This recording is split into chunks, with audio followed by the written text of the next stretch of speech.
Hello everyone, welcome back to the channel. In today's video, I'll show you how to remove or delete a source in NotebookLM step by step.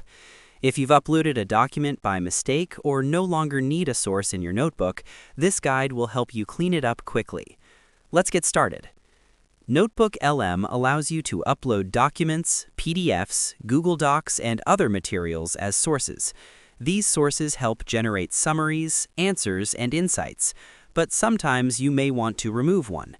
Here's how to do it. Step 1. Open NotebookLM. Go to notebooklm.google.com in your browser. Sign in with your Google account. Step 2. Open the notebook. From your dashboard, click on the notebook where the source is stored. Wait for it to load completely. Step 3. Go to the Sources panel. On the left side of the screen, you'll see a Sources section. This shows all the documents and files you've added to the notebook. Step 4. Find the source you want to remove.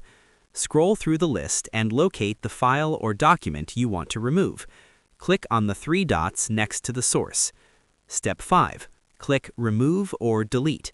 From the drop-down menu, select Remove Source or Delete. Confirm the action if prompted. The source will now be removed from that notebook. Important note: removing a source means it will no longer be used to generate answers. Any summaries based on it may change, and it does not delete the original file from your Google Drive unless you manually delete it there. Step 6. Refresh and confirm. After removing the source, refresh the notebook to confirm it no longer appears in the list. If you accidentally delete a source, you can always upload it again. And that's it. That's how you remove or delete a source in NotebookLM step by step, even if you're a complete beginner.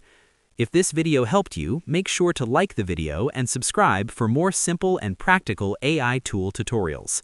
Thanks for watching, and I'll see you in the next video.